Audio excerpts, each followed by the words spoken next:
Hey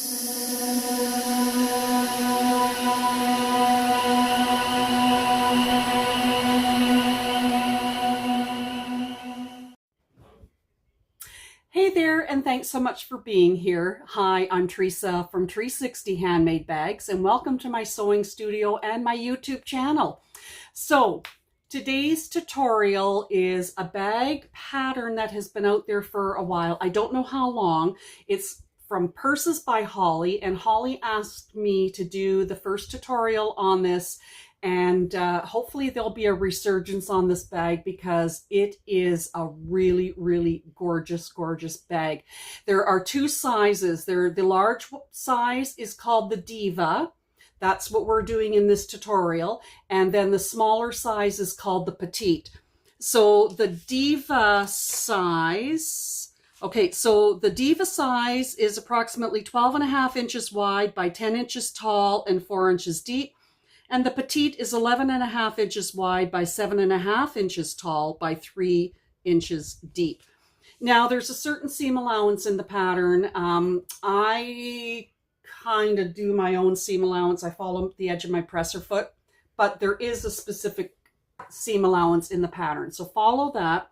Watch your fabrics to make sure that your machine can handle your fabrics. So check out this bag. It is called the Hollywood Shoulder Bag, Diva Size Big, by Purses by Holly. Thank you, Holly, for asking me to do the tutorial for this shoulder bag. It is gorgeous. Check this out. Isn't that gorgeous? I apologize for the wrinkles. Now, this is a Bertha bag in the pattern, but because of this is leather that I used on the exterior. Because of the leather that I used, I did a drop-in lining instead. So this is the leather. It has, it's kind of wrinkled from the interfacing that I used, from bending it and all of that, but hopefully that'll come out. So this is leather, and it has like an ostrich kind of print. And I got this dark blue navy leather at Lens Mills Outlet in Barrie, Ontario. Check out the bling. I mean, you can put your bag tag here on the front flap, but this is called the Hollywood Shoulder Bag. So I wanted this bag to really stand out. So this is the front of the bag. All the lining inside is from Sam Fabric Creation in Quebec. Look at this. Look at this large flap. There's our lining from Sam Fabric. Gorgeous. Sorry, excuse me. And then you have this very, very large slip pocket at the front and a magnetic snap. And then on the back, we don't have anything. And I put my bag tag on the back because I didn't want to put it on the front and take away from this beautiful bling from Sam Fabric Creation that Louise sent me when I achieved 1,000 subscribers on YouTube, and I've been saving it for the perfect bag. And why not zhuzh up the Hollywood shoulder bag from Purses by Holly? So we have a shoulder strap. There's a certain measurement in the pattern. You can make a two-tone strap, but I just did the one, and I didn't make it any thicker than that. I've used rose gold hardware other than the bling at the front. And this is a really nice shoulder bag. So the zippers, this is a blush pink zipper with black teeth, and that's from Atelier in New Brunswick. And when you open up the recessed zipper, and it's quite a deep recessed zipper, which is really nice. And of course, we have our purse end at the bottom, at the end of it. Open this up. Look at the size of this bag. It is really, really a nice size. So on the back, I have a zipper pocket. Now, if you were doing the birthing method, this is where you would birth the bag. You would leave the bottom of this zipper pocket open, and then you would birth the bag through that. I didn't want to do that because of the leather. So I did the drop-in, and with the drop-in, I folded down the top raw edges of the exterior and the interior lining, put quarter-inch double-sided tape all the way around the top raw edges, folded that in 1/4 inch, and then lined them up slightly, the lining slightly below the top edge, and clipped them all around. And then I top stitch them all together. So there's the zipper pocket on the back wall, and then on the front wall we have a slip pocket, a nice size slip pocket for your phone. Tons and tons of room. I like this bag. Now you can decide when you do the recessed zippers. There's a way in the pattern that Holly does them. I've done them differently. So you'll see how I do mine in the tutorial. So I have for my bags, because I wear my bag like this. I wear my shoulder bag on my right shoulder. My bags are always on my right hip. If I have a crossbody bag, the strap is on my left shoulder, but still the bag ends up on my right hip. So I like my zippers closing to the right as you look at the bag. A lot of bag makers have their zippers closing to the left, but you decide which way you want it. I show you when we do the zipper, recessed zipper gusset here. I show you if you're going to do it the way I've done it with the zipper closing to the right, or if you're going to have it closing to the left. But this is a gorgeous, gorgeous bag. So thank you so much, Holly, for asking me to do this tutorial on one of your patterns that you've had out for some time. And I hope that this gives a resurgence of pattern sales for you. And I'm honored to be able to do this. This is a gorgeous bag, and I'm going to be carrying this because, oh, look who's here. Come on. Okay, Murphy. All right, so I'm going to be carrying this bag myself because I really like it. And I like, okay, you got to go down. I'm still showing them because I like where it sits on me right here. Like right here is a perfect spot. It's not too low and it's not too high. And it's a really, really nice bag. So get the pattern, figure out what colors you're going to use. You can make some contrasting colors, just like Holly has in the pictures here. There's the Petite and there's the Diva. So you can do some color blocking, some color contrasts and stuff like that. I just decided to make it all one color with the gorgeous lining from Sam Fabric. And so join me in this tutorial making the Hollywood shoulder bag from Purses by Holly. All right, so some of the prep work that I have done in advance, I have already made my 2 hidden strap connectors, and they're just 2-inch wide by 2 inches or 2.5 inches. And then I just folded them in half and stitched up the sides, 1/8 of an inch top stitch on either side. So those are done. And then I already went ahead and made my strap. So she has a certain measurement in the pattern. In the pattern, Holly has that this is a two-tone strap. I'm only making it a single one-tone strap. So I've only used, I folded double-sided tape 2 inches wide and whatever length she has in the pattern. It's just a shoulder strap, not an adjustable crossbody. So 2 inches wide, and I folded it into the center. I drew a center line, folded it into the center, and then I stitched 1/8 of an inch down either side, and then 1/4 of an inch in from each of those stitch lines in order to ensure that these 2 folded edges on the underside stay together and they don't open up. Now, when you do your strap, always keep this in mind. Oops. Always keep this in mind when you do your straps. Ensure that when you start your stitching, you start at the top, do down one side, go back to the top, do down the other side, and the same back to the top, back to the top. And what that does is it prevents twisting. All right, so with the strap done, we're going to put on our strap ends.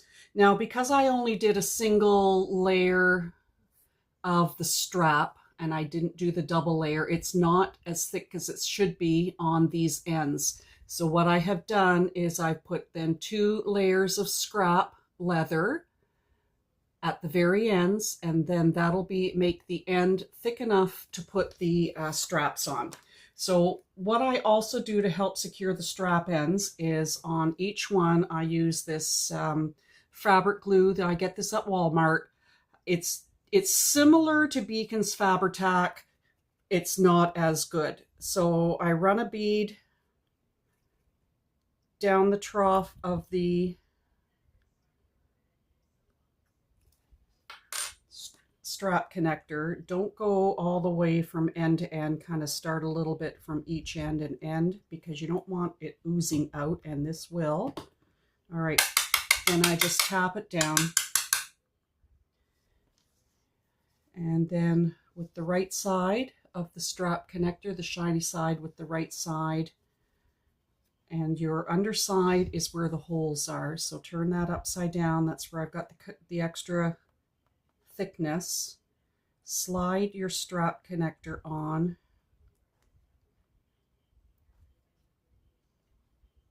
You're going to need Kleenex to wipe up the glue that oozes out.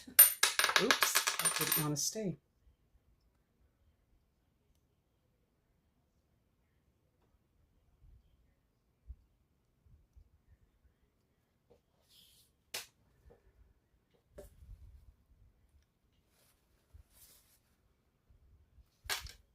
Okay, and then get your little screwdriver. I have this electric screwdriver from Amazon, and screw your screws. And I hold that strap end in very tight against the leather, or the faux leather. And there should be glue in there to help glue those screws in as well.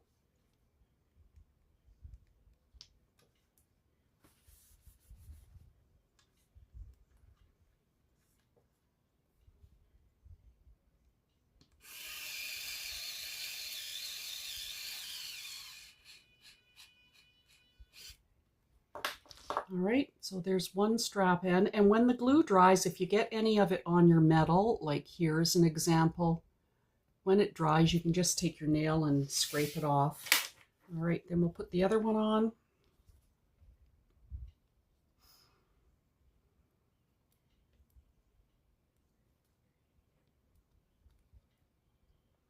Really wiggle that on so that you can get the glue on it.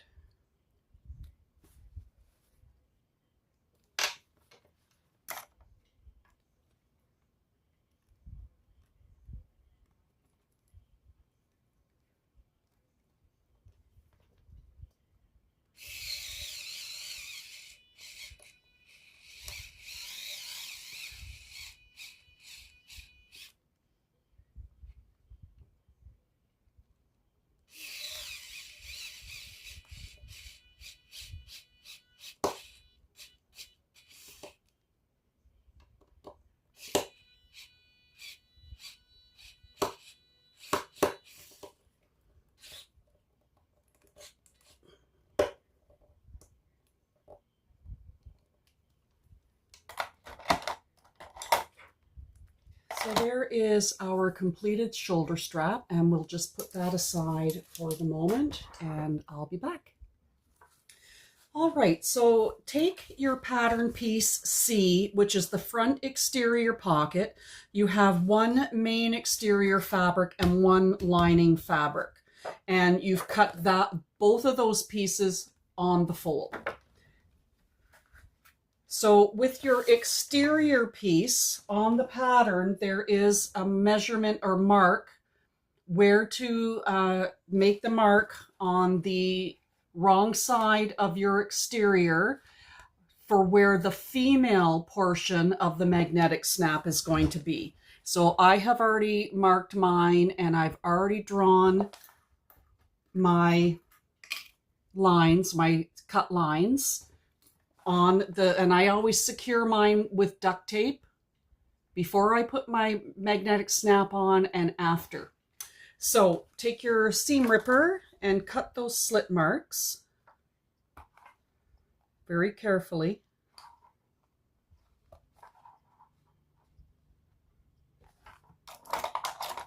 And flip your piece over to the right side. Now, one of the things that I have started to do with my magnetic snaps and my bag tag and anything else that has to go on these is I've started adding glue, because I've noticed that this doesn't connect very well with the fabric. Some bag makers put an extra piece of foam or interfacing on the underside. I just like the security of glue. So I'll take a small amount of glue and smear it all around, including the close to the edges, to ensure that that glue will get stuck to the fabric and won't lift off over time from using your magnetic snaps. And I'll do this on the female. So right now we're using the female, which is this one. And I have the glue all smeared in. So I'm going to find my slit marks, if I can find them, and pop the prongs into there. And then I'm just going to flip it over, push the fabric all down all around that female magnetic snap. Put your washer on, and I splay my prongs open like a butterfly. And then I take those prongs, I don't bang them or pound them, and I push them down to flatten them against my desk. And then that glue will help to keep the magnetic snap on. Then take your lining piece, put your right side lining piece together with your wrong side, and just clip these together, and we're going to stitch them and flip them and top stitch. So clip, stitch, flip, and top stitch. Should be my motto. All right.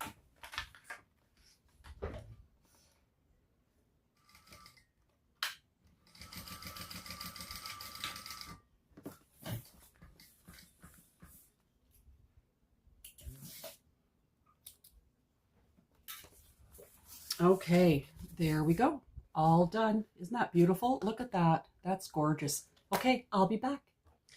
All right, so after we've installed the female portion on this panel, then we baste along the raw edges, and I have already done that, and I've also trimmed any excess material. So we're just going to put that aside for the moment.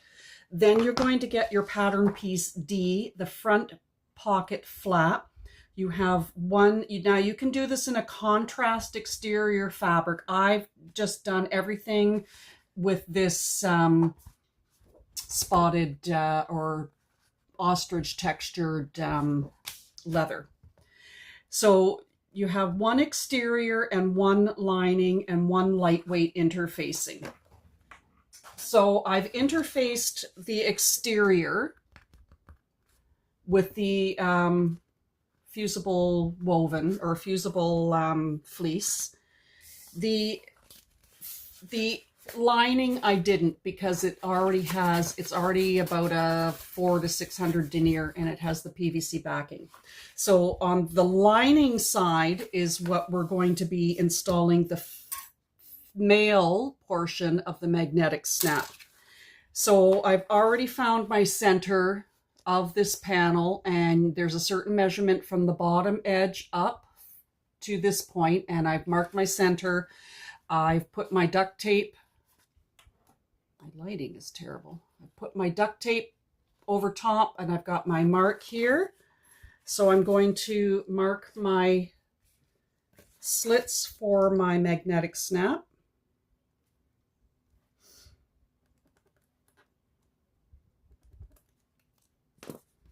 And I'll cut them with my seam ripper.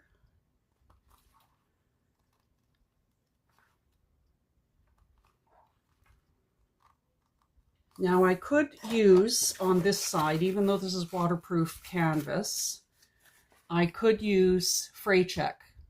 But because I'm going to be putting glue on the underside of my magnetic snap, I'm not going to use fray check. And so your male portion of the magnetic snap goes on the right side of your lining.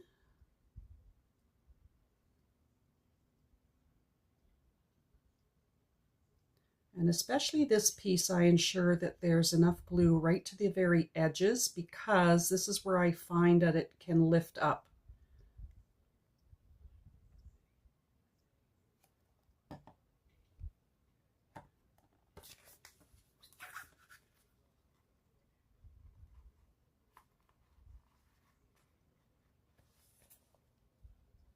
Okay, stick it into the prong holes, squish it all down,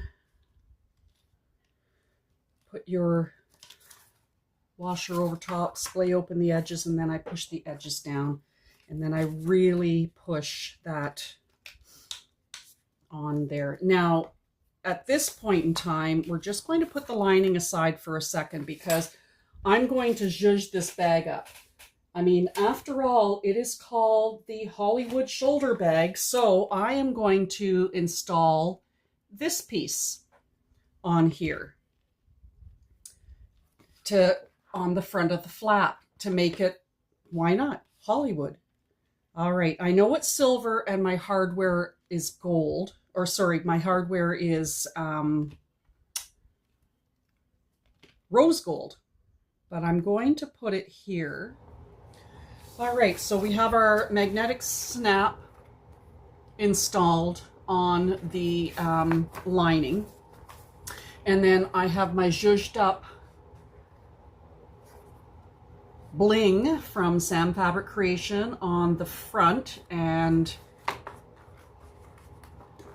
I did it off camera because it took a bit of measurement. Now, one of the things I forgot to also mention is after you've installed your washer on your magnetic snaps and you've splayed your prongs open, make sure you cover that with a piece of duct tape or fusible foam or whatever. All right, so now we're going to clip all of these together. The sides we're going to clip together, and then we're going to stitch around that and turn it outside, turn it right side out. So we have our right sides together of our lining and our flap exterior.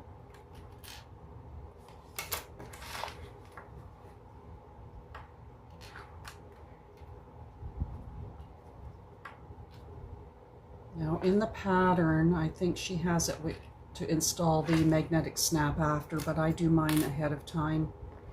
You just have to watch when you're going to be stitching over top of it.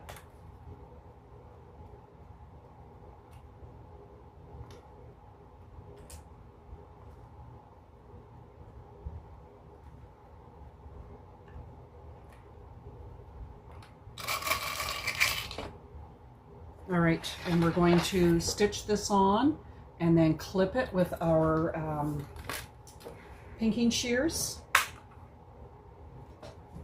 and then flip it over to the right side out and top stitch.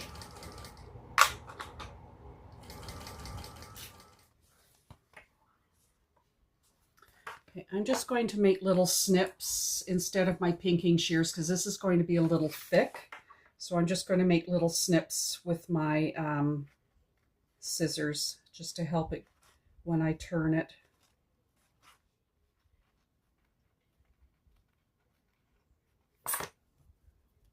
Okay.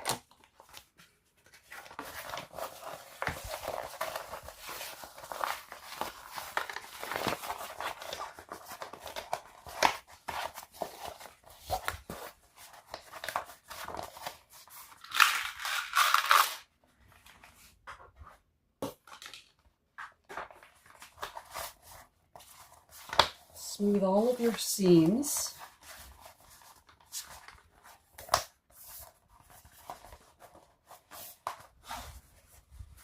And then clip your edges, ensuring that your seams there's no pointy edges. They're all nicely curved.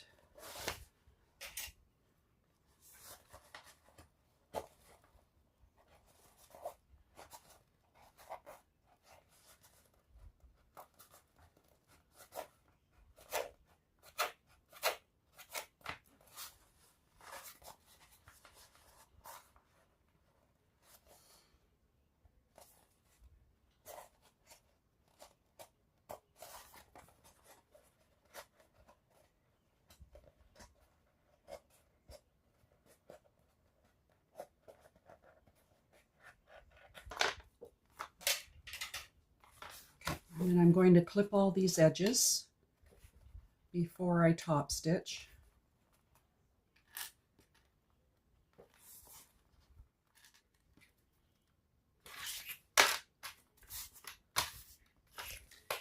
All right, so I'm now going to top stitch all the way around this edge.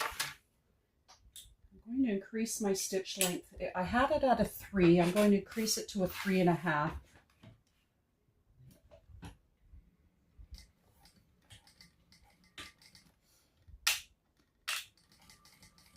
Go slow around the curves.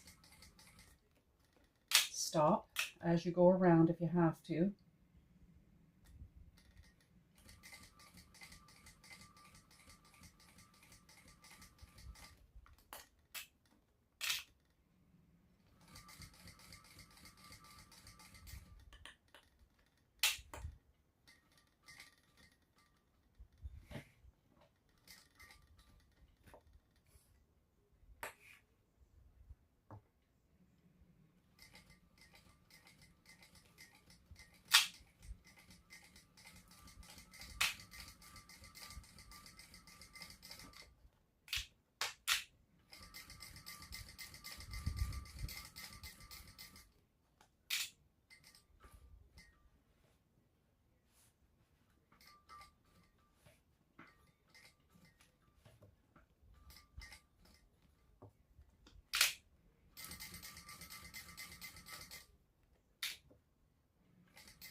Very nice.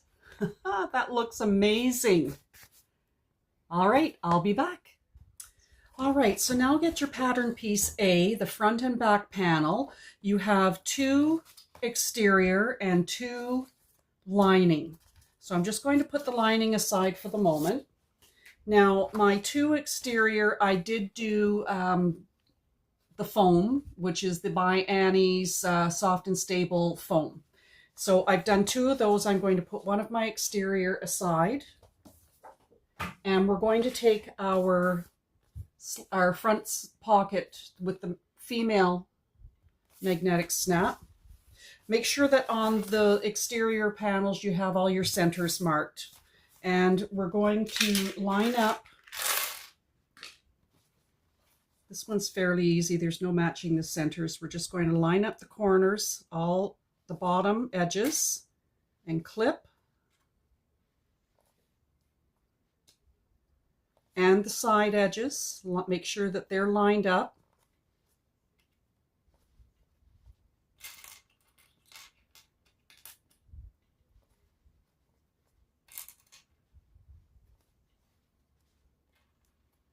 And I kept my foam in the seam allowances because I know my machine will be able to handle it. And then I'll clip to the other side, but you need to know what your machine can handle.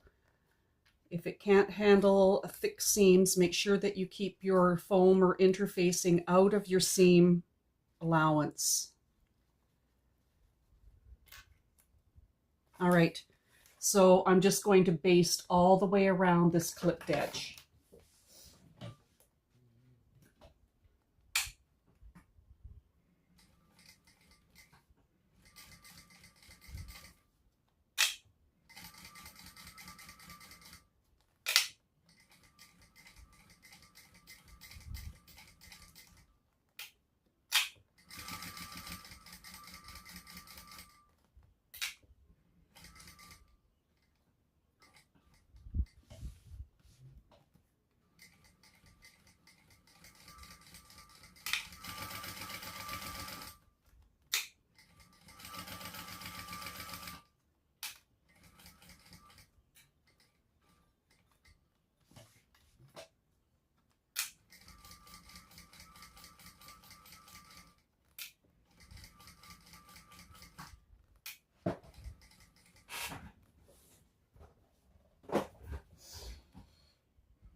All right. So there is our slip pocket at the front of the bag. I like that because that's going to be perfect for my phone. All right, now we're going to take our front flap. Click your two magnetic snaps together, ensure your centers are lined up, and clip that top raw edge, and then we're going to baste the raw edge together. And I want to ensure that my flap is centered. I don't think I have a choice because of the magnetic snap. Okay, and it's straight.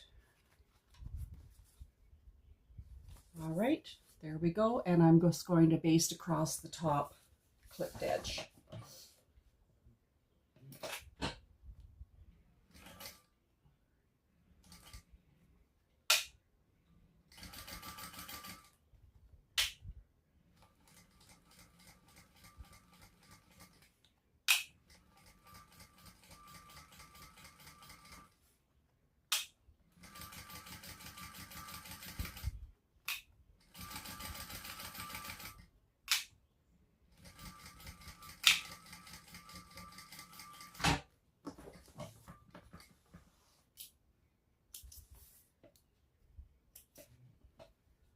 All right, so there is our front flap and our slip pocket. All right, I'll be back.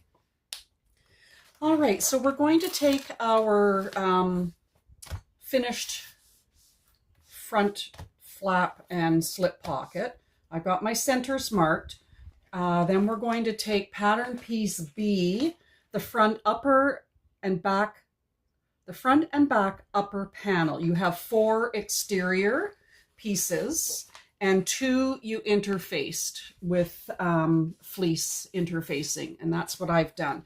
So I've marked all my centers, and I'm just going to take the 2 pieces that have not been interfaced and just put those aside for the moment, and put one of these interface pieces aside for the moment. So now we're going to take right sides together with this front flap, match centers, clip,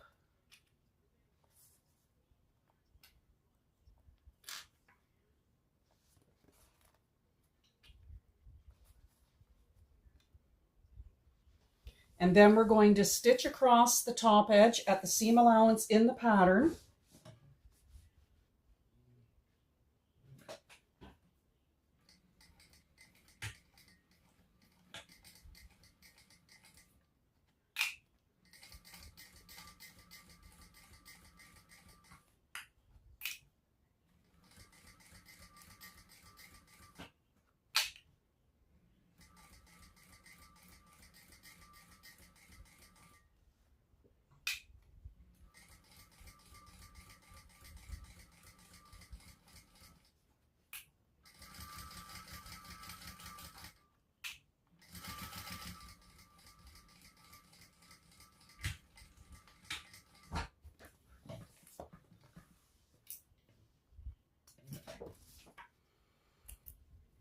All right, then we're going to flip this up, fold this up along that seam.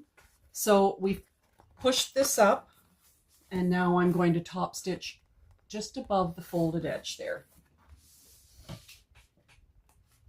And that'll secure that seam allowance in behind as well.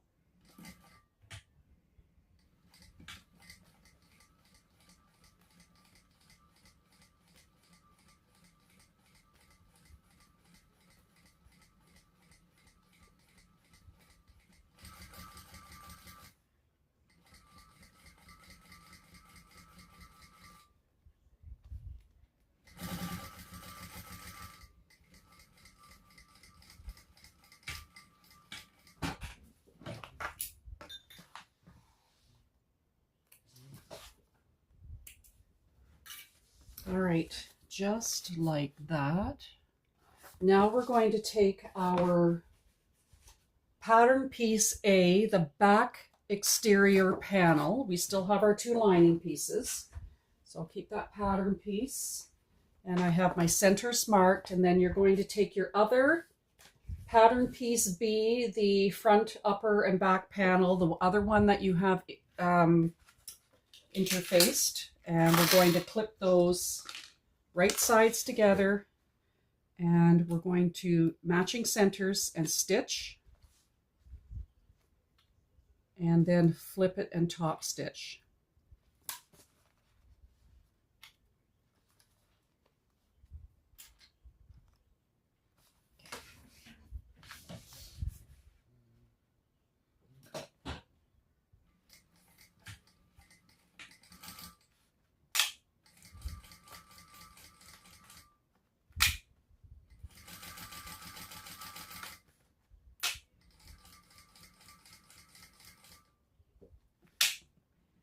Little chipmunk outside watching me.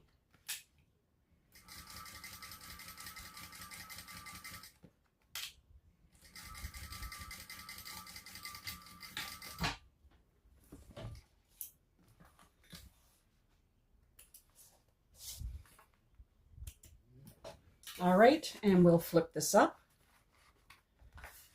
ensuring that the seam allowance is in behind and going towards the top, and then I'll top stitch that as well.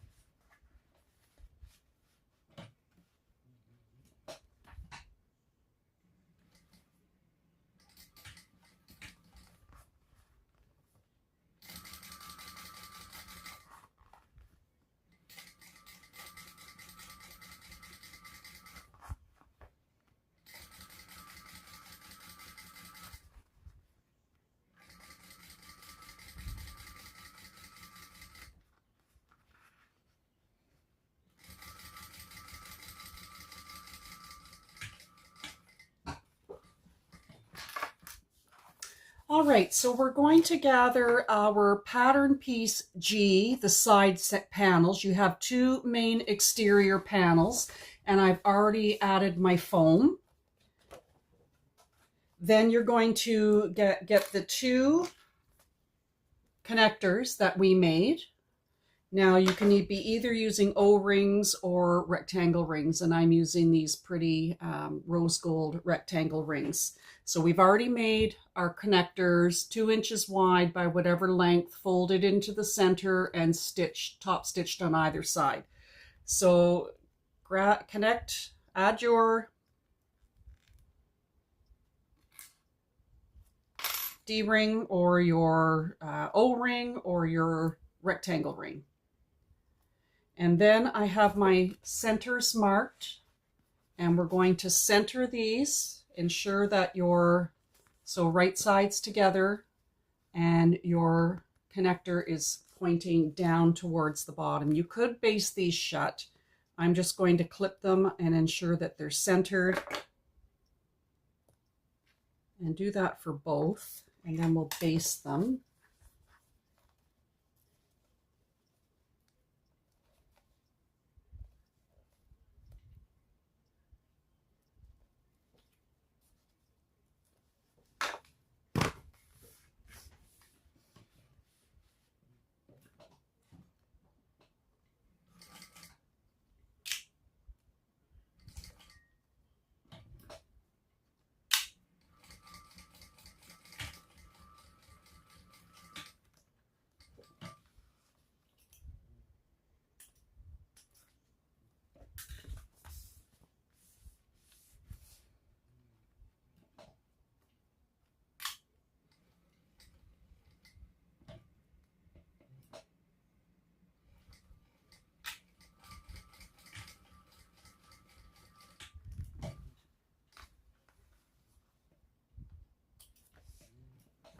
All right, so there we have them basted on. Right, then we're going to get our pattern piece E, the bottom panel, and you have one lining and one exterior. Now, what I did with this exterior, because I wanted the base to be a really sturdy base, I'm not putting purse feet on this particular one. I didn't have rose gold. But what I did was I used the Annie's Soft and Stable foam for the entire underside. And then I took this, you know, this foam that you get from when you have something shipped to you, like say a coffee maker or something, and you get this kind of foam. So then I used the interfacing piece that came with the pattern, and I made one of those so that I have a really stable base. So what we will do is we're going to take one of our side pieces and we're going to line up the raw edges together. And then we're going to stitch them at the seam allowance in the pattern.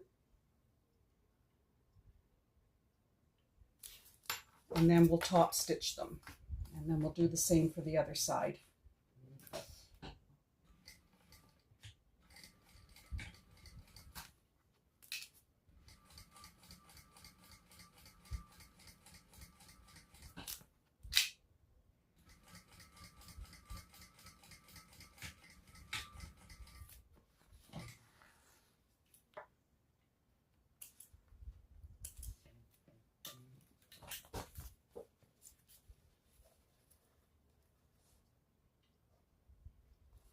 And then we're going to top stitch along this folded edge because the seam naturally wants to go upward, and that's where I want the seam to be connected underneath after when I top stitch. Oops, get up there.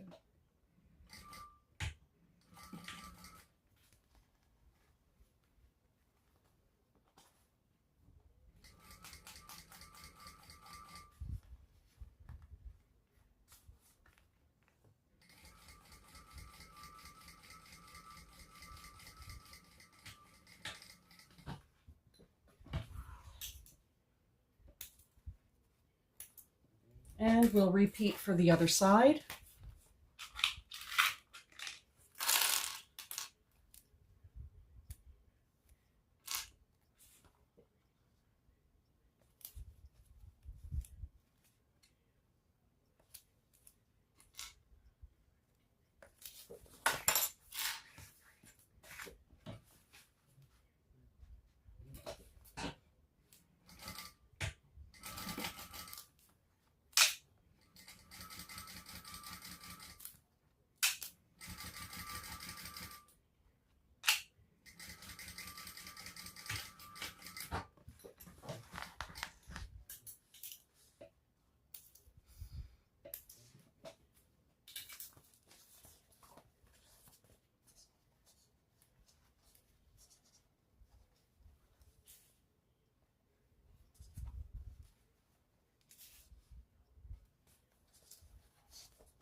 Oops, watch that foam, it's sticking and squeaking. Oh. Lift it up.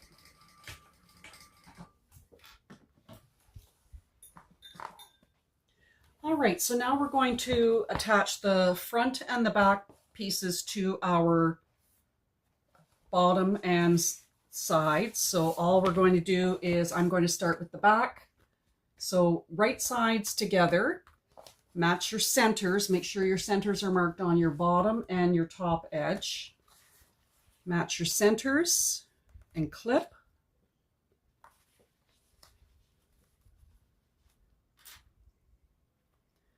Clip along the bottom flat edge.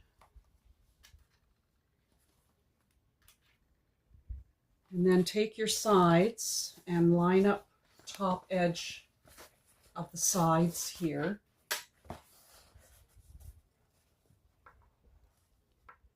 And clip.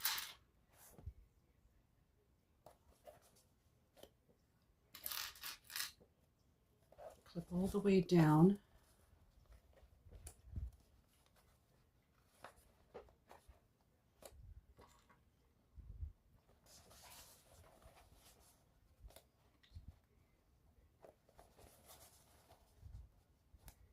Ensuring your raw edges line up.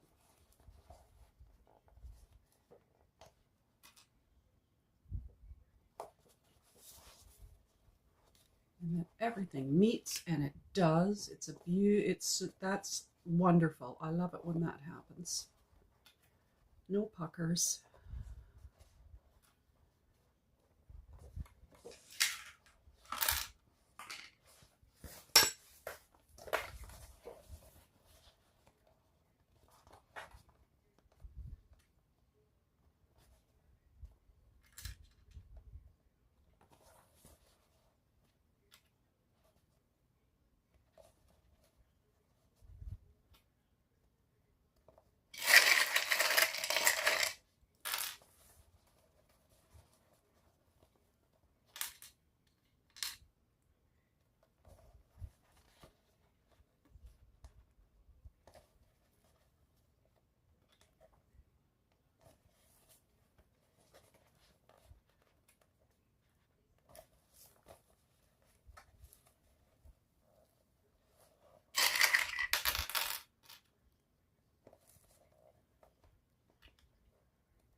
All right, then we're going to stitch all the way around this clipped edge at the seam allowance in the pattern. I'm just going to lower my stitch length to a 3.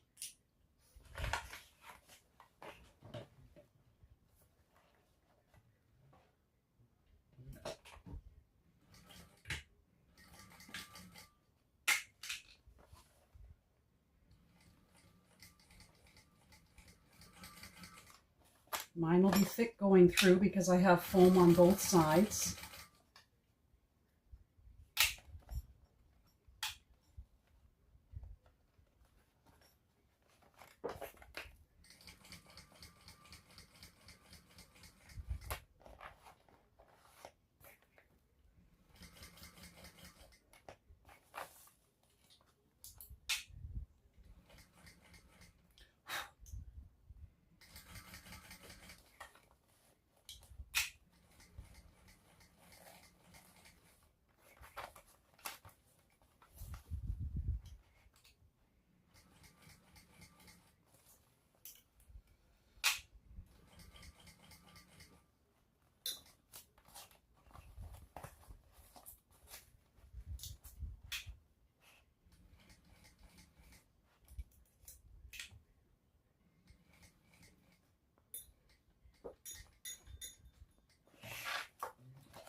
All right, and then I'm just going to take my scissors and just give it a quick little snip.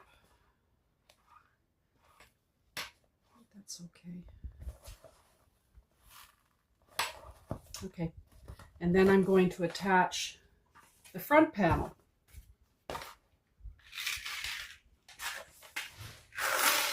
In exactly the same way. All right, so I've stitched the front on. I thought I was recording, but I stitched it on off camera. All right, so this is what we have. The front and the back have now been attached, and I'm going to turn the bag right side out. Let's see how it all looks.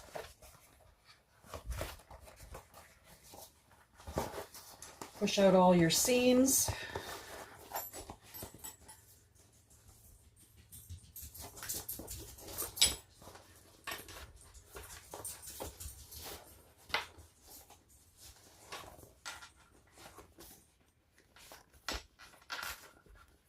And roll your seams. Oops, we have some threads.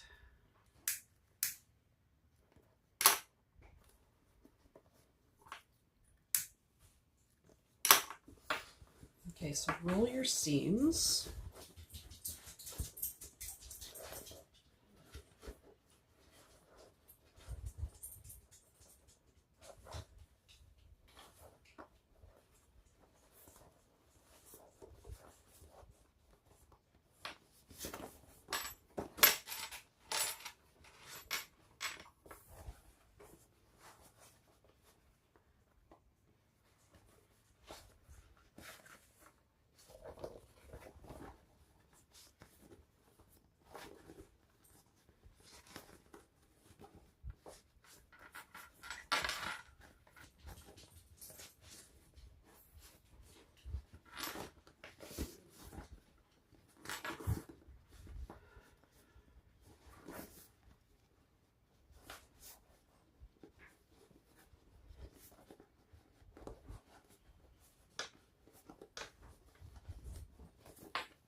Okay, so now because I'm not using the same seam allowance, my bag's going to be a little bit bigger.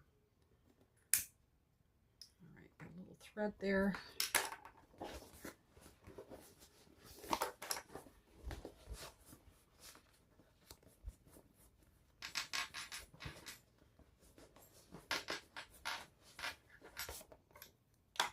All right, so there, oops, there's the front of the bag. A nice slip pocket here. Big for your phone, very big for your phone. All right, and I'll be back. All right, so we have the bag turned out, and before we go any further, I forgot to put my bag tag on, so I did that off camera. I put it on the back.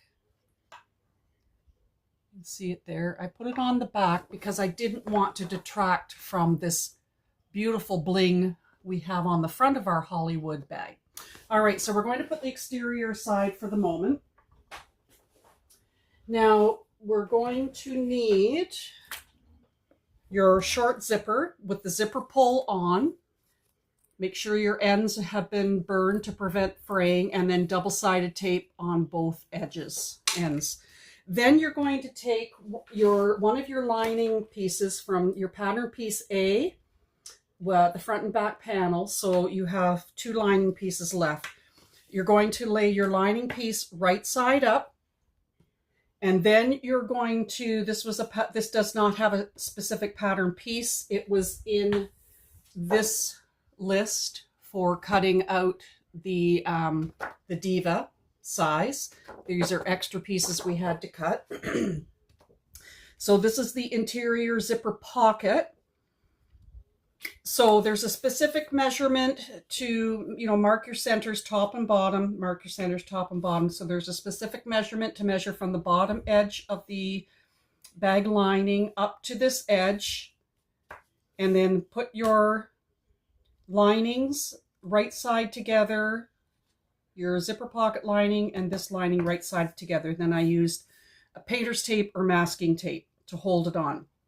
Then there was a specific measurement to measure from this bottom edge of your lining, your zipper lining, up to a certain point, and you draw a horizontal line, and then up to another certain point and draw a horizontal line. And then you draw certain measurement from the side edges to here, and you draw a vertical line. And then you can sew, or you can draw your center line and your triangles so that you do your zipper box this way. And I've clipped the top corners so that it doesn't move. Now, I've never done a zipper box like this before, so it's a different way of measuring it. So I'm going to sew all around the box, and I've lowered my stitch length to a 2. I like using a smaller stitch length when I sew my zipper boxes.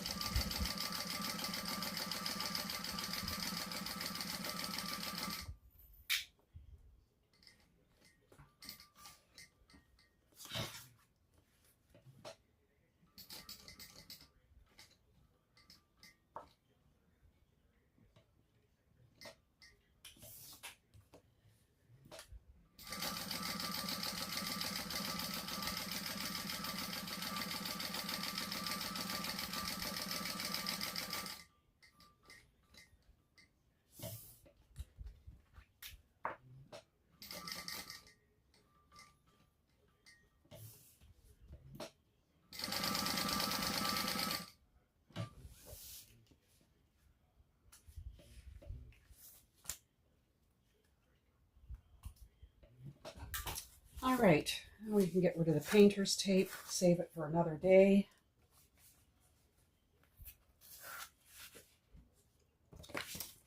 And then I'm just going to fold this in half, well, not quite in half, but just to line up those stitches. And I'm just going to cut a little hole down the center line. And then I'm going to cut along that center line up to the triangles and then cut my triangles out to the corner, but don't cut your stitching at the corner. If you do, and I have done, you can always go back and restitch that corner. All is not lost.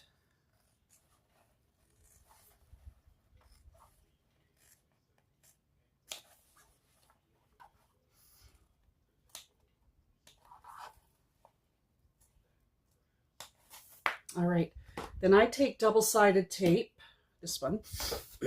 Sorry, no, I'm going to use this one because this double-sided tape that I get from Dollar Tree, it doesn't like to stick on nylon.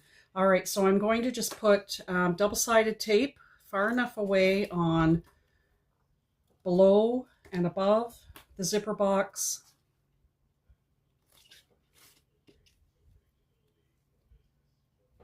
And the sides.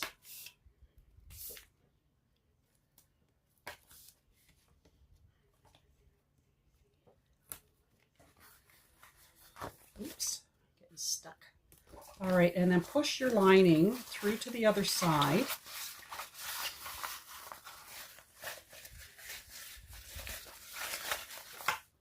So now your pocket lining is right side up.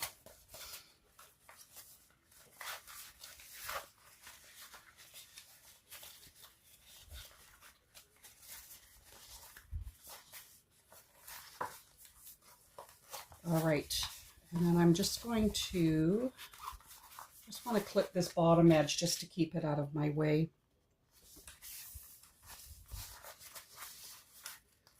Remove the top double-sided tape backing and then fold that over with this cut edge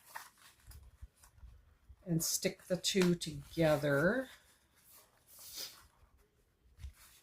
And hopefully I put my double-sided tape far enough away so that it'll stick.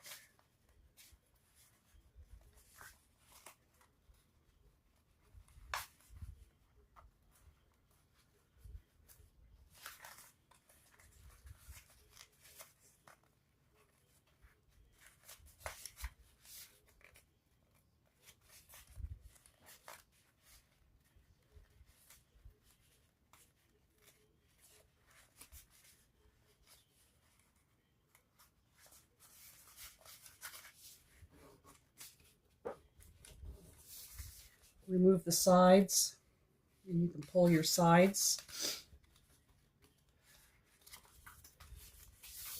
Seasonal allergy season. I apologize for my sniffing, and plus the fact that we have horrendous, can't have the windows open, the smoke outside, the smell of smoke from the wildfires up north here in Canada are bad.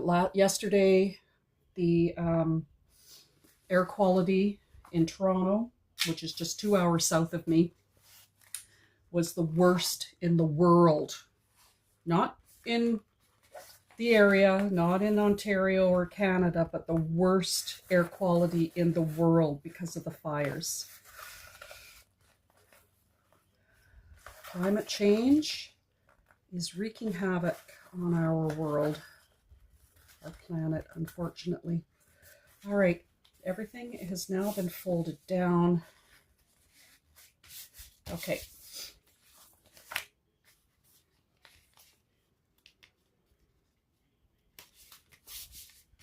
Now take your zipper and pull the backing off. Now she has it that you can keep this on this side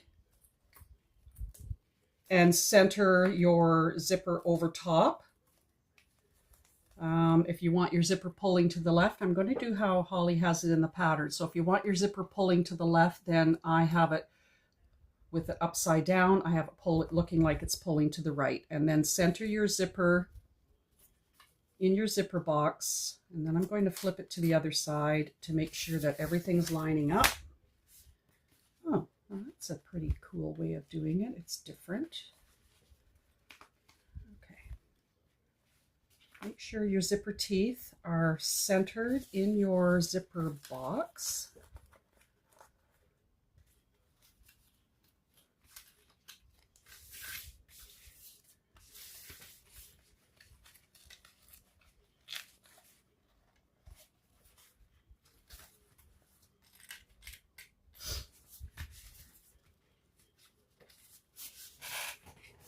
All right, so now we're going to stitch around the zipper box. I'm leaving my stitch length at a 2, and I will be back stitching over top of my zipper teeth.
All right, pull back your front part and remove all double-sided tape that we put down to help hold this on. So down off the top edge and the sides and the bottom.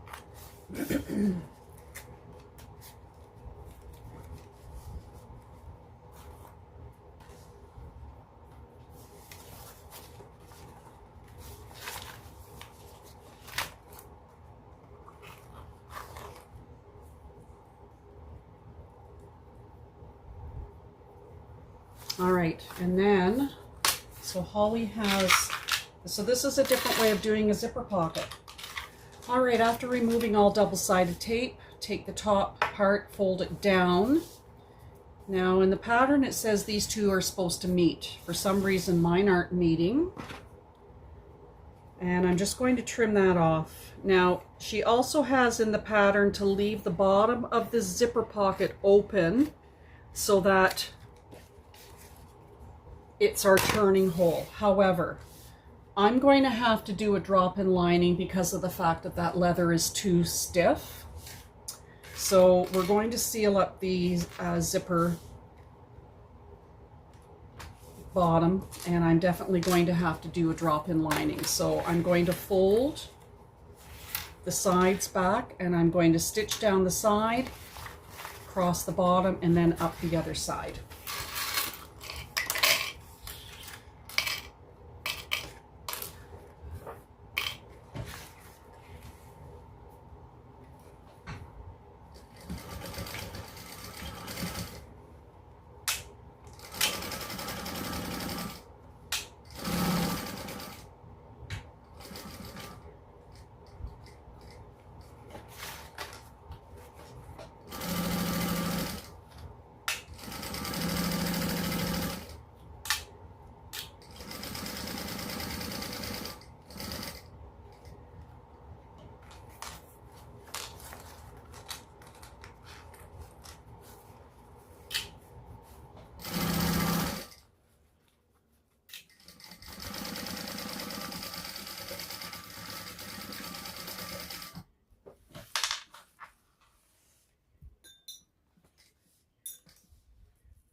All right, we're going to work on our interior, sorry, excuse me, slip pocket. So you're going to require your remaining panel piece A lining.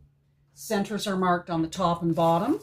And then from the extra pieces that we had to cut, this is your interior slip pocket. I've measured down each edge a 1/2 inch in, and I have 1/8 inch double-sided tape that we're going to fold those raw edges in on both sides.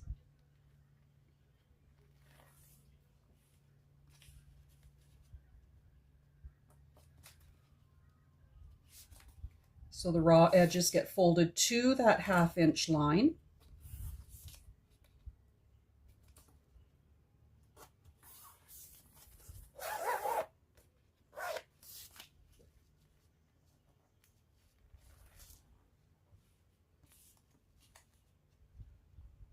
This is how I do my slip pockets.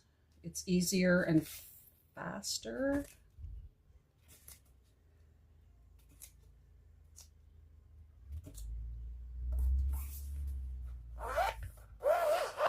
Okay, then take double-sided tape and just halfway down each side on the inside of that fold, just put a strip of 1/8 inch double-sided tape down. Doesn't have to be even or measured.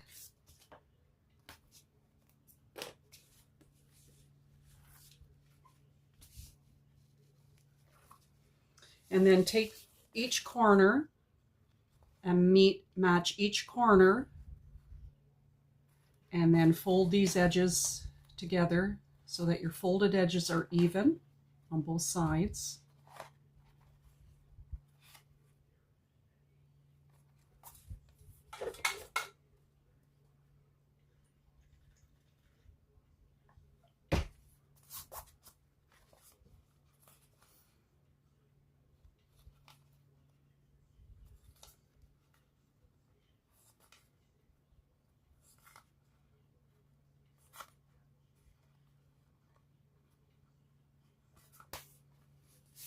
Okay, and then flatten it out, create a crease on the fold at the bottom. And then what I do is I create a facing out of, and I've done it out of leather. This is way too big. Mine's 1 inch wide, and it should just be a little bit wider than your slip pocket, but I went overkill. So let's just trim this down because I don't need that much. Okay, so draw a center line. It's 1 inch wide by however wide that is. Draw a center line, double-sided tape on either side. Pull the backing off and lay it wrong side up. Line up, take your raw edge of your zipper pocket or your slip pocket and just lay it just at that center mark. And then take your edges and fold down so that your back and your front edge meet, and do that on both sides. And then fold the front edge down.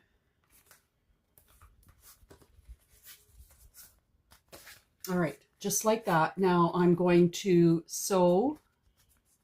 Ooh, I got a bit of a pucker there. All right, so I'm going to sew a 1/4 inch from this raw edge up to here, and then I'll do it again. I'll do another row of stitching from this edge 1/8 inch up. Push all the air out.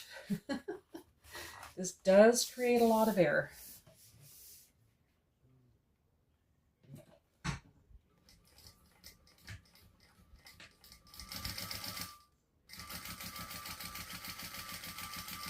Oh, I'm doing an 8 first. Okay.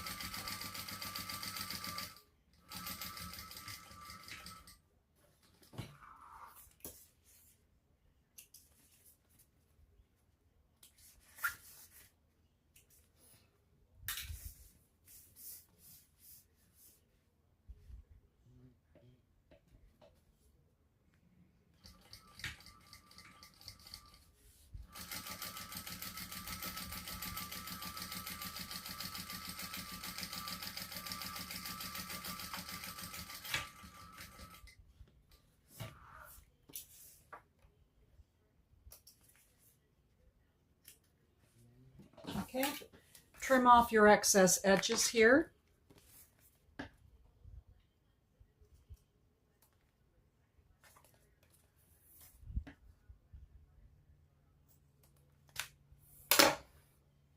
Okay, and then take your lighter, burn those threads and your ends, if your ends will melt. Okay.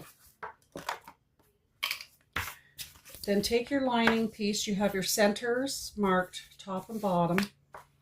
Squish the air out. I'm going to fold this in half to create a crease down the center to mark my, so I have my centers marked somewhat.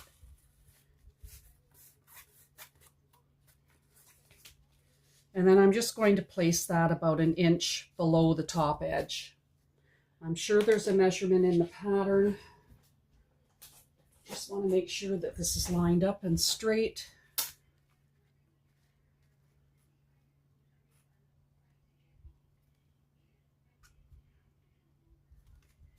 Okay, and then I'm just going to take my painter's tape and hold it in place at the top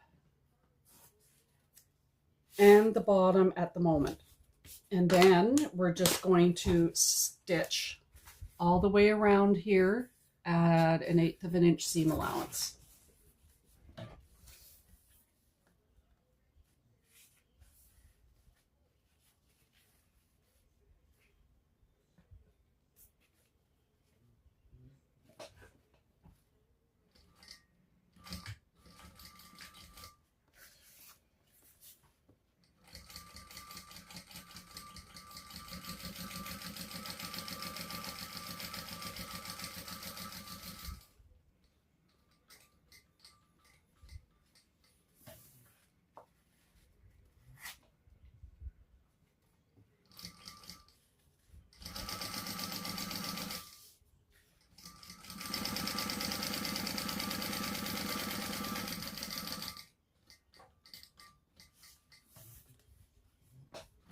Oops, gotta wait for me.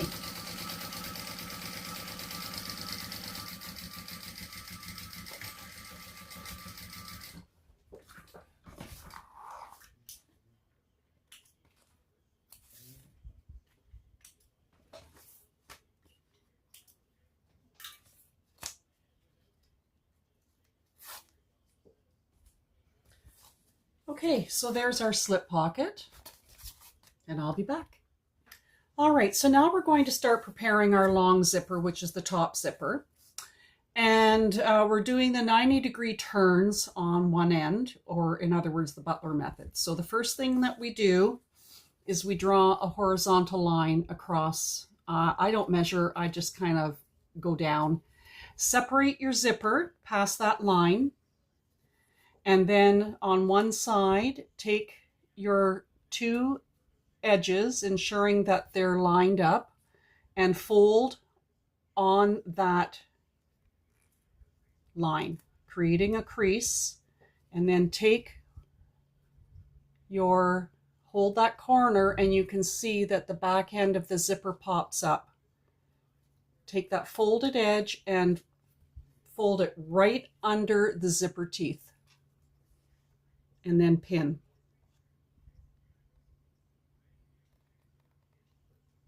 Don't poke yourself, I've done that many times. And then, so this is what you have.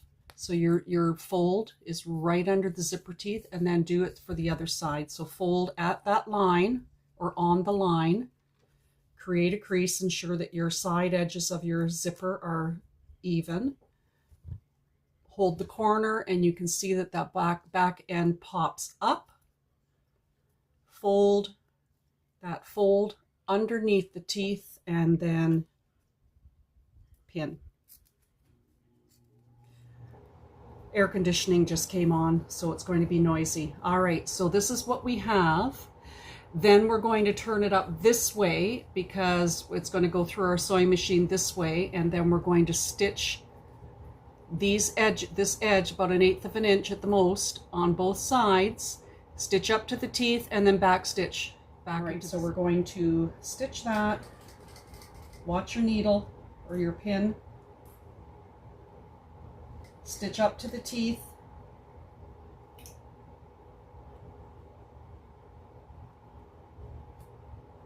Should have left the pin in, and then back stitch.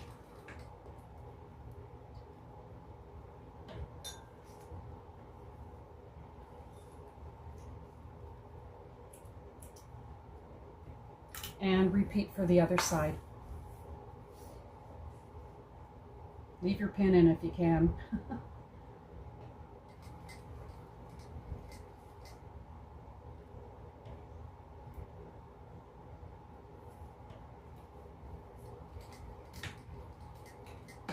And then back stitch out. Your pin will get bent. I use the same pins over and over. Okay, so this is what we have. So trim off this excess right in alignment with that, the edge of your zipper. Cut off your zipper teeth. Use utility scissors so you don't ruin anything. And then take your lighter and burn these edges of your zipper. I'm doing them down here because I have a fan on. The air conditioning has gone on. And then melt the ends of your zipper. If one of the zipper teeth pop out, cut that off.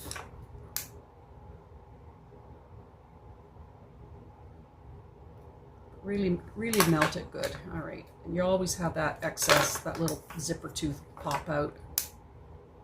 All right, so this is what we have so far. All right, pull your zipper apart and just set that aside for the moment. Then you're going to take your recessed zipper panels. You have 2 lining and 2 exterior. Now I'm doing mine different than how she has it in the pattern.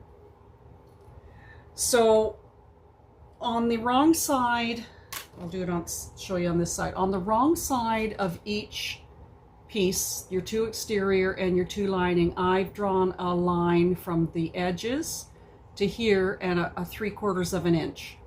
And then an 1/8 of an inch double-sided tape, and you fold that raw edge to that line, just like I've done here and on all my other pieces. So we just take that raw edge, fold it to the line. Okay, then we're going to take one of our zipper pieces. We're not installing our zipper yet. And take one of your exterior pieces, and with the zipper teeth is your right side, and this is your right side. So the zipper teeth down, and your curve is on your left-hand side. Line up. I'm going to put double-sided tape across here to keep it in place.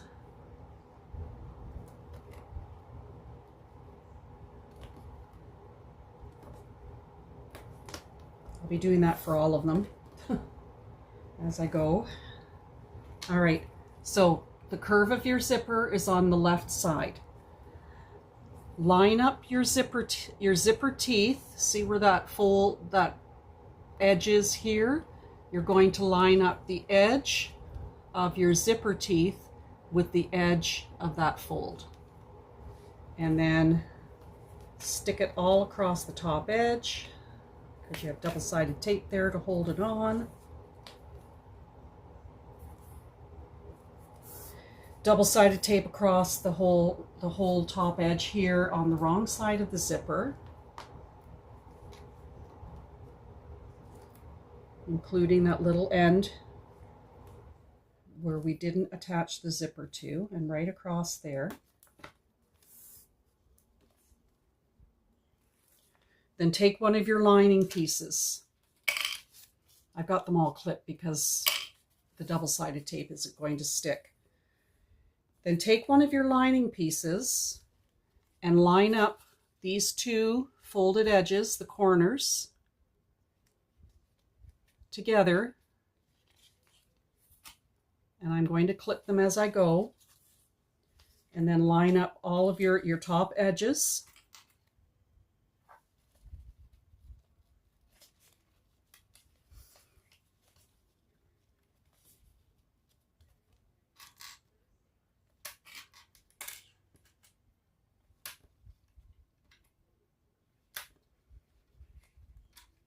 And your two end folded edges should match, and if they don't, so these two edges are even, these two edges need to be even, but this one, my lining piece sticks up a little bit, so I'm going to pull it apart from the double-sided tape, and I'm just going to refold it just a smidge above that line, but I can see that the fold on the underside of my exterior, and I can see that, and it lines up. And then I'm going to do the same for the other side. So double-sided tape across the top edge on the right side of the exterior.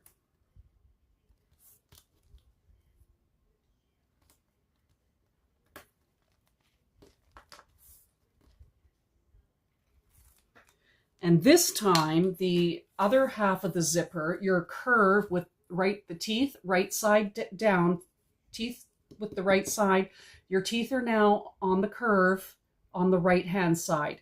So again, we're going to line up the teeth on the right hand side with that edge that got folded to that line, and they're both in alignment. And then stick your zipper across the top edge of your recessed zipper panel.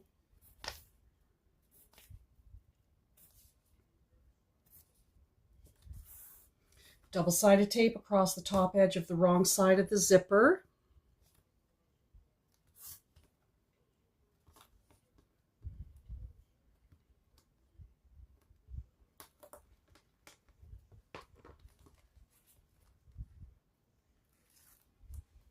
And then take your other lining piece, and then starting on the right side with one of the folds here, we're going to line up these two ends, these two folded ends.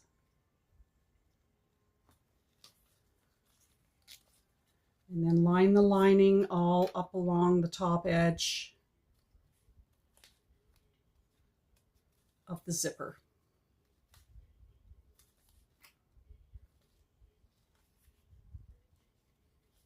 And we have right side together with right side.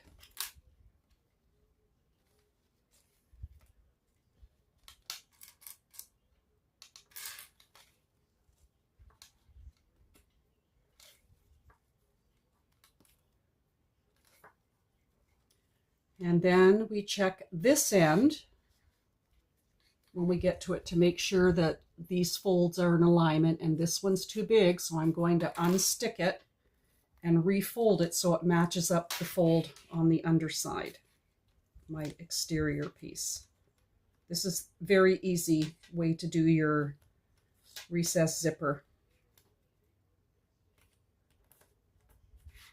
Okay, so I'm going to take both of these pieces and I'm going to stitch across the top edge, flip them and top stitch, and I'm going to increase my stitch length back to a 3.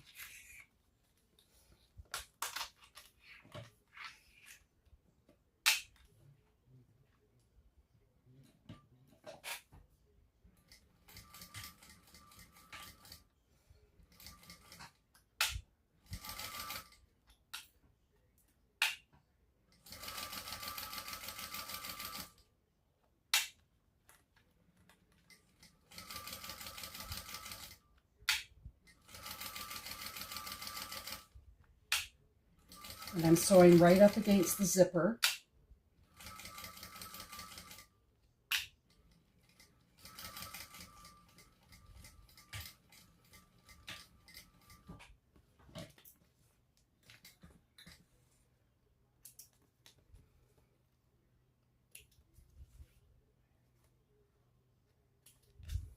And repeat for the other one, for the other side.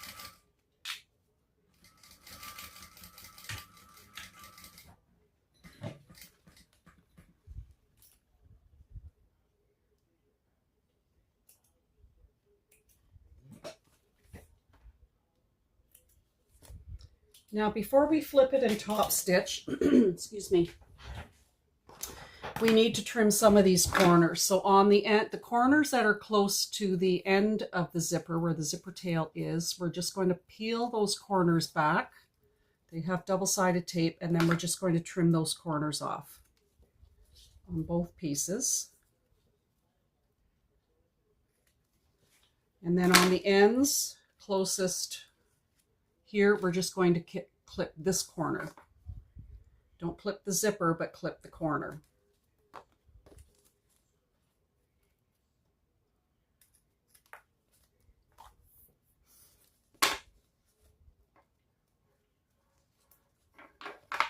And then when we flip these panels to top stitch, then these corners won't be sticking out.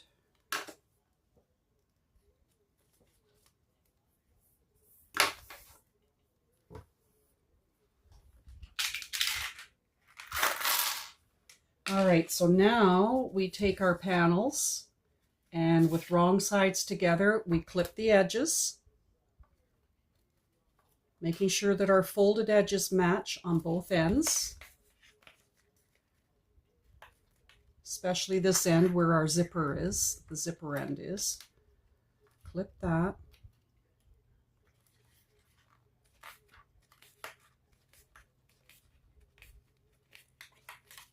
And then line up your raw edges on the bottom. And we're going to baste the bottom edge and top stitch along the edge on the sides and along the fold of the zipper.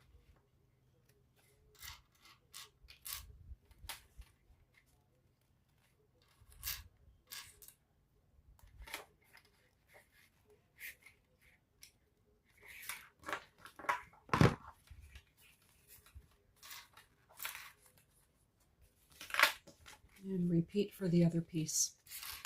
All right, so now, as I said, I'll just pull these straight. Oop, there goes a clip. Get it after. All right, so I'm going to baste across the bottom, closed, and then I'll be top stitching up the sides, across the folded edge, and down this, and I'll be doing that on both pieces. And I always start on the bottom edge to baste it, ensuring that your raw edges stay together.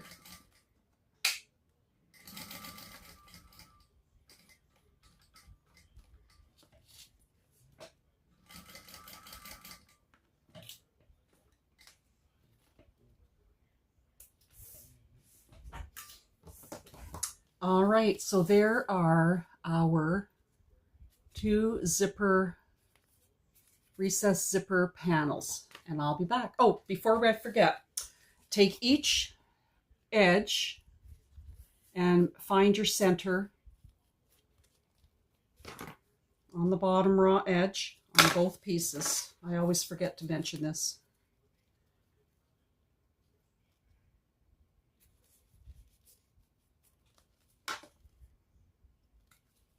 All right, I'll be back. All right, so we're going to get one of our inside lining pieces, and I'm going to, well, I've got the one with the zipper panel. Now, I have the zipper closing to the left. However, with my bags, I like when I have the top zipper, I like the top zipper closing to the right, because I wear my bags on my right hip, my right side, and I want the zipper right here. So as much as I would like to see the zippers lining up here, going the same way, you're not going to see the inside. So with right side of the lining with the zipper pocket up, and the right side of your recessed zipper panel up, and for me, because I'm closing my zipper to the left, to the right, the curve edge is going to be on my right side. If you want your zipper closing to your left, then you take the other piece with the curve on your left side, because you have to have the right side of the panel up, and that's the piece that you use, but I'm doing it with the zipper closing to the right. So on the lining side, I have double-sided tape, pull the backing off, and right side up, so the two lining pieces are together. Line up your centers and line up your top edges.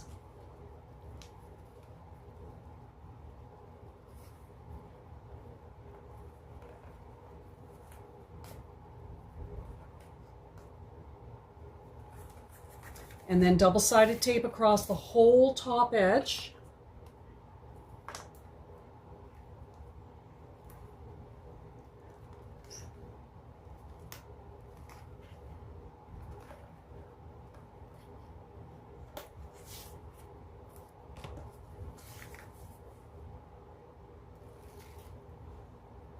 And then take one of your pattern piece B exteriors. These are the pieces that we have that we didn't use any interfacing. And we have our center marked. So this is the right side of the zipper, recessed zipper, and the right side. So put right sides together, match your centers. Clip if you need to as you go, just to be on the safe side. And line up all your raw edges at the top.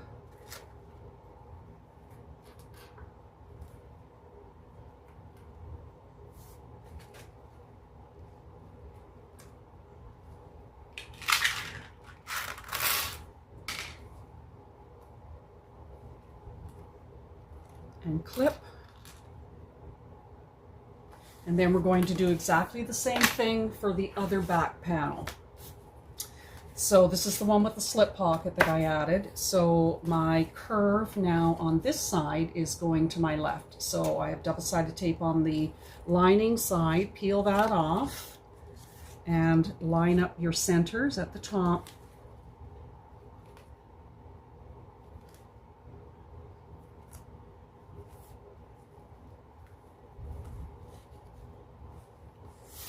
Double-sided tape across the entire top edge.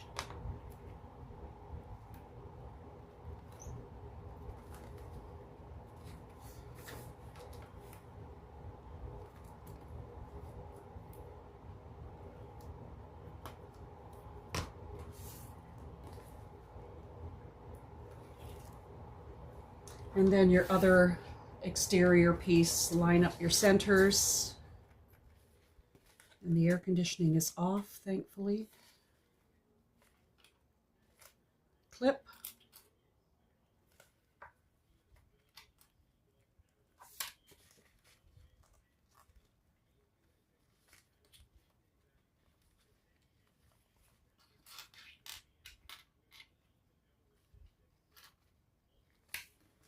Okay, and then what we are going to do is we are going to stitch across this top edge at the seam allowance in the pattern.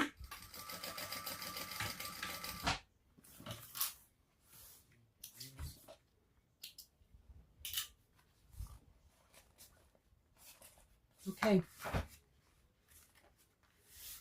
And then we're going to fold everything up,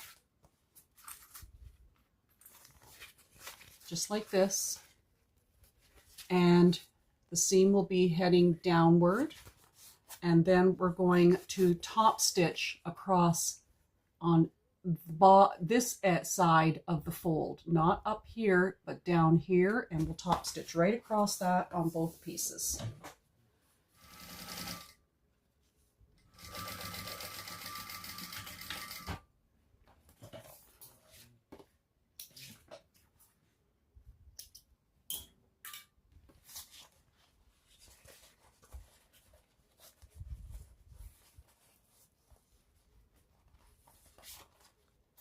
All right, now we have both these pieces done, and I'll be back. All right, so now we're going to work on our bottom gusset of the lining. So you need your pattern piece H, the interior side panel top. You have 2 exterior. Then you're going to need your pattern piece I, the interior side panel bottom. You have 2 lining, well, you had 2 exterior, which we've used. Now you have 2 lining remaining. And then you're going to need pattern piece E, your bottom panel, which is your lining piece that's left. So we're just going to put that aside for the moment. Then we're going to take one of our pattern piece I's and one of our H's. Well, we're going to take them both. And then we're going to put right sides together. So we have the lining going this way and the exterior that way. So they'll be right sides together. And they fit corner to corner. Clip on both pieces.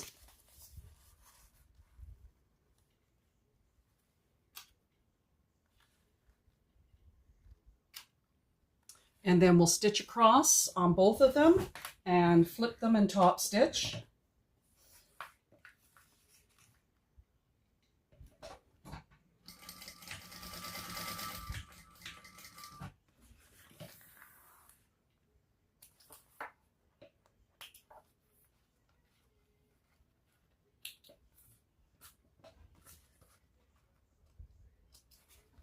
Okay, so we have our 2 panels that look like this. Then we're going to take our pattern piece E, the base, our lining base, and we'll put right sides together with the wide edges.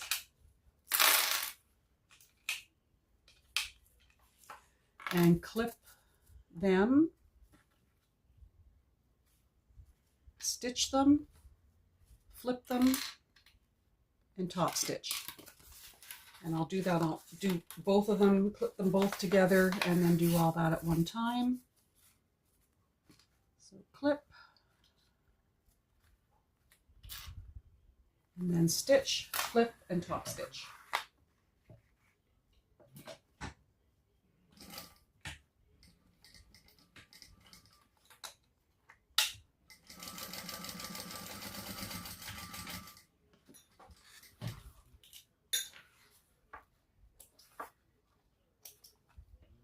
All right, okay, so there we have our gusset.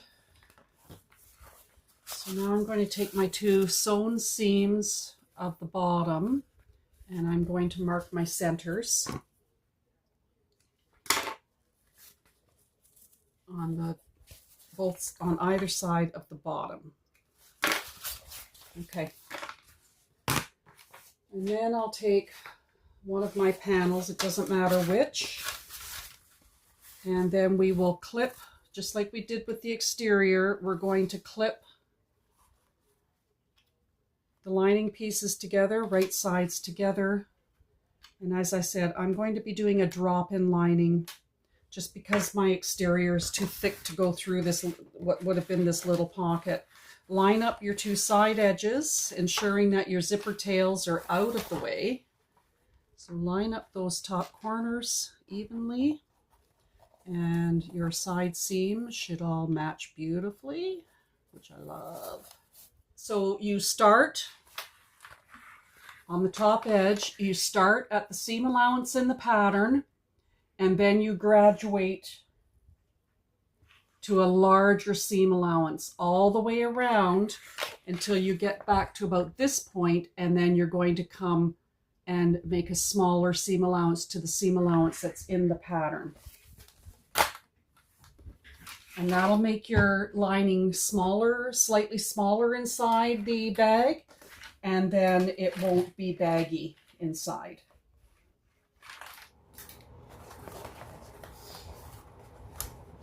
Okay, and I can use my pinking shears on this seam. I'll do that after I sew the other one. All right, so we're going to sew, going to clip this together, right sides together, and sew around exactly like we just did. And I'll see you when I have this piece done.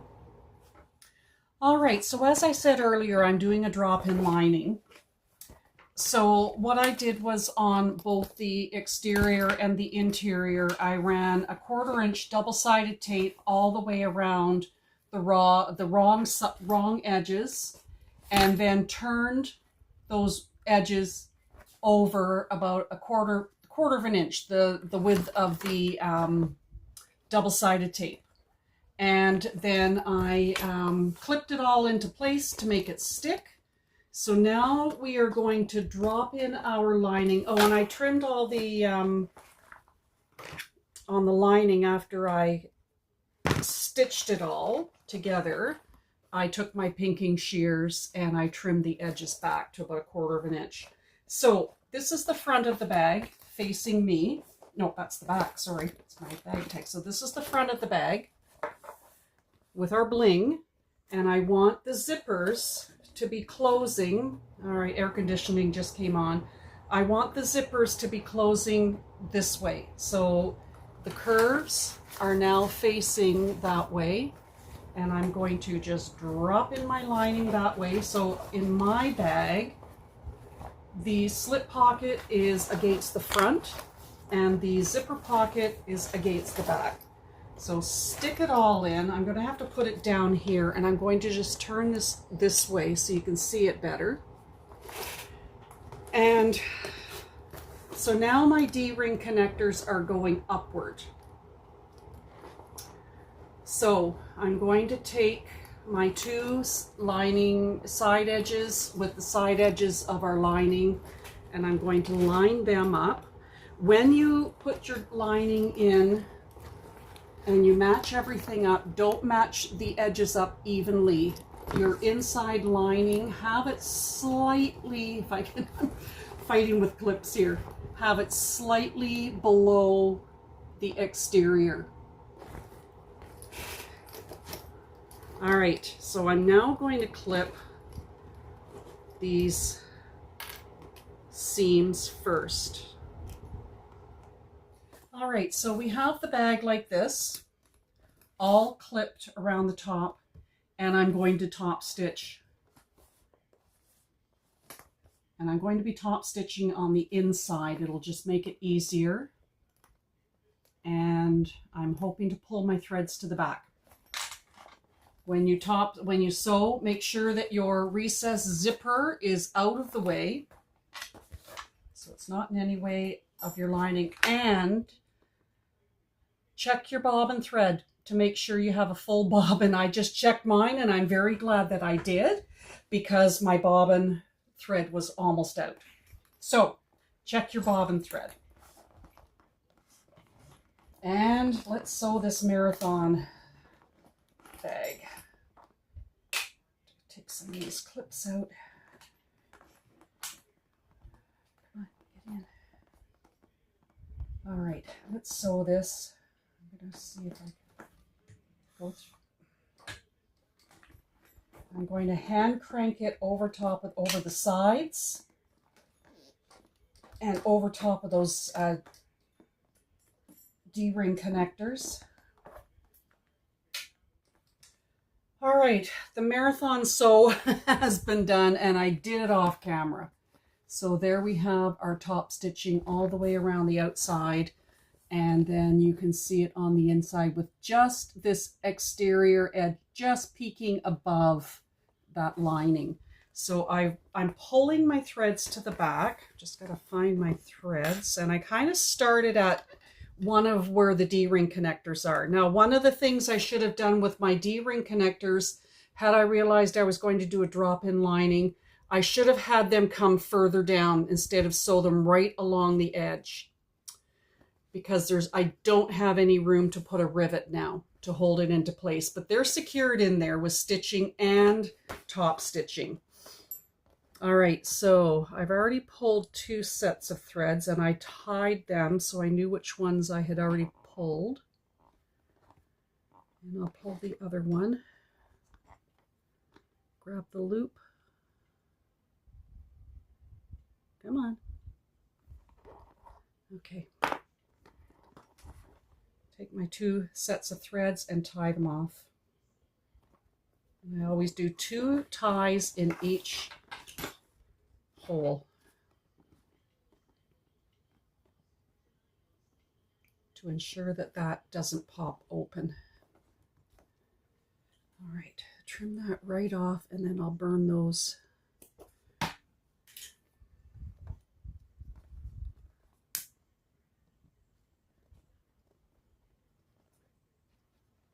Okay, there is our bag so far. All right, now we're going to put our zipper on and our zipper end. I don't think I need all these clips. All right, so what I do is, I'm just going to pull this side back. I line up my two ends here, the two corners, and I line up my two curves on my zipper and I clip them. And then I clip down the top teeth, line up the top teeth of the zipper all the way down to the, almost to the end. Pull this up so you can get access to it. Almost to the end here. Oops, my zipper tail's caught. And this pink zipper tape goes nicely with the rose gold hardware. All right, so ensure that your zipper teeth on your zipper tails are even at the far end. So this end here, and you can see that mine aren't, so I'm going to trim that off.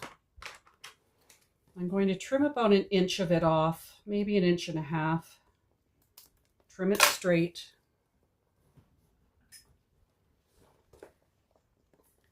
Burn my ends.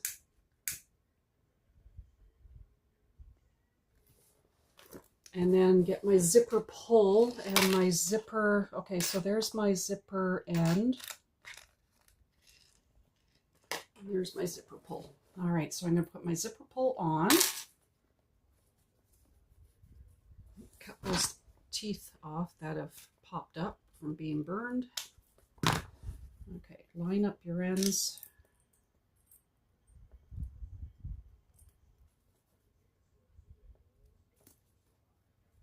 Ensure that your zipper is lined up. All right, so when you get your zipper pull on, hopefully you can see this, your two recessed zipper ends should match and your two curves should match. Now we're going to put the zipper end on, and I'm just going to pull this all back up again. All right, so what I do is I take the end, the edge of the zipper, fold it in half, then fold it in behind the teeth, fold it in half on this side, all in behind, and fold it in behind the teeth. And then I burn the ends and melt everything.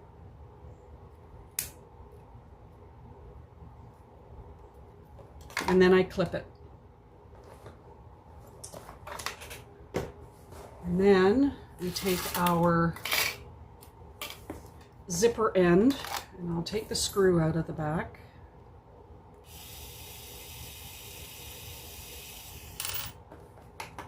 Take our glue, put a couple of drops of glue in the zipper end, and that'll help hold the zipper on there. Don't put a lot on or it'll come oozing out through the screw hole, but that's okay, then you'll have glue there too. All right, I just tap it down. And get the end of your zipper, take the clip off, and then shove your zipper end onto the end of your zipper as far as you can. If your zipper is thick, but you can like push it on as far as you can, then I flip it over and then I screw the screw on.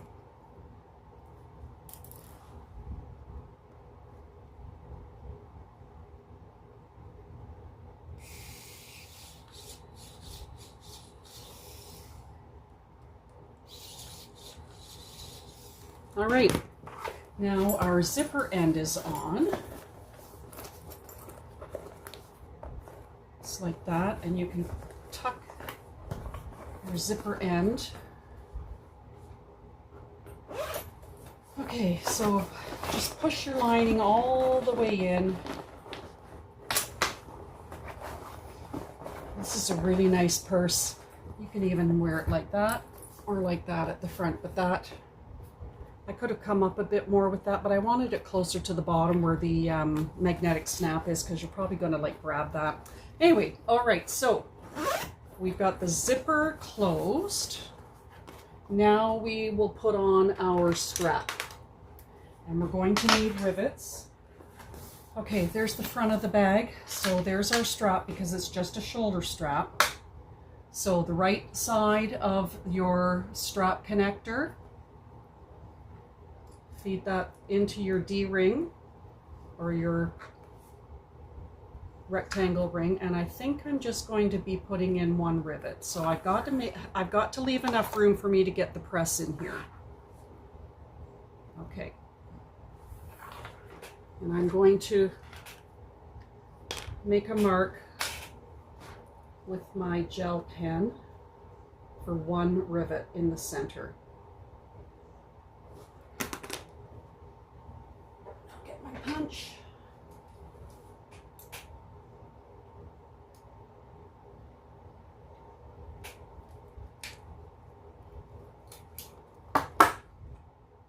And because it's so thin, I'm going to need my short rivets.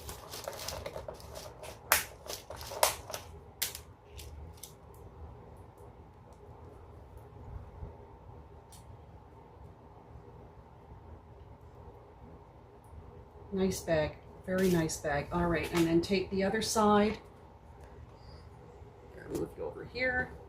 Take the other side and feed your strap connector through your rectangle ring and fold it up. Take them both together to ensure that you have them the right distance, same distance. They look pretty good. This one's a little longer. And then I'll punch a hole.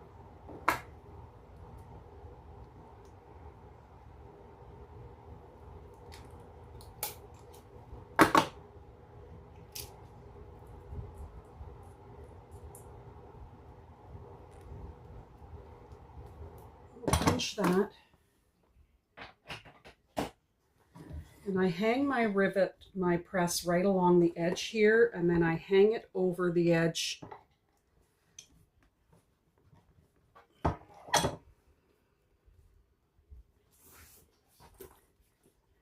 Very nice. Better stand it there. I think I better do the other one. I don't think I pushed it in all the way.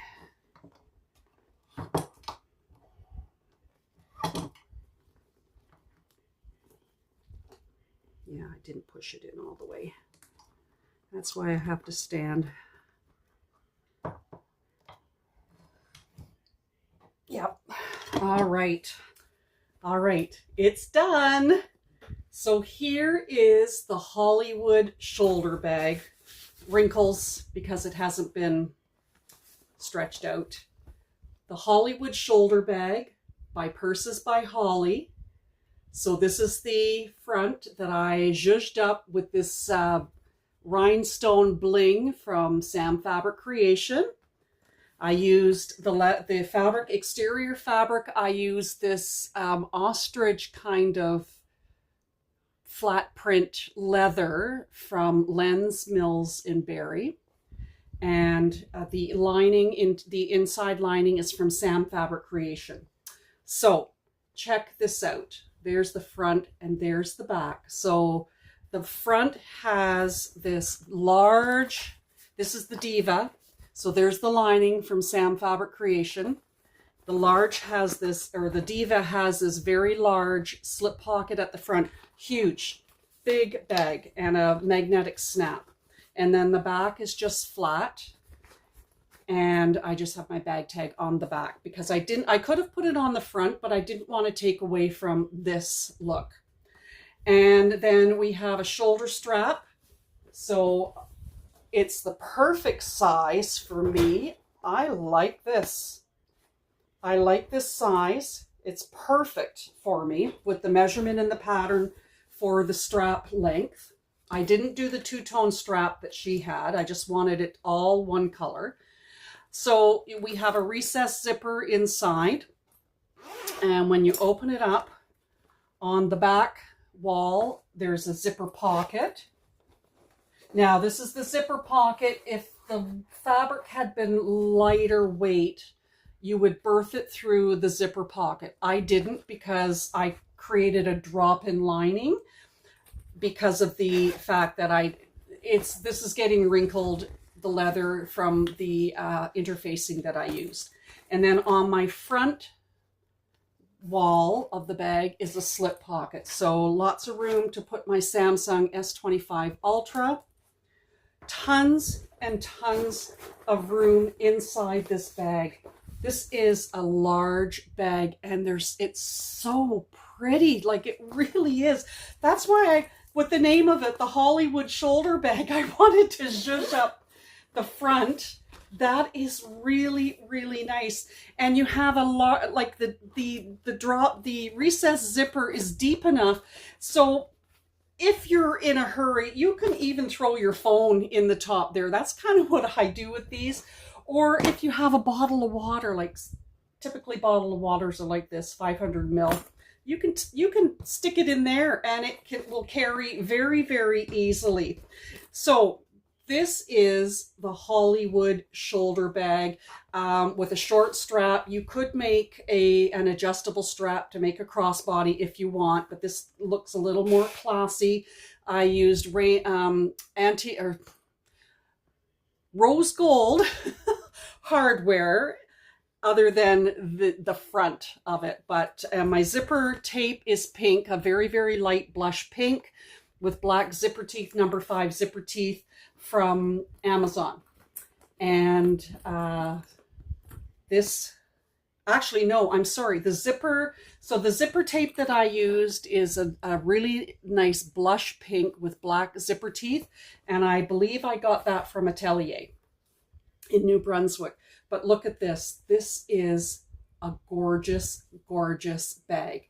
So please like, comment, share, and subscribe. That goes a long way to boosting my channel up in the YouTube land algorithms. I appreciate you hanging out with me to sew the Hollywood shoulder bag. This is the large version, the Diva, and the smaller version is called the Petite.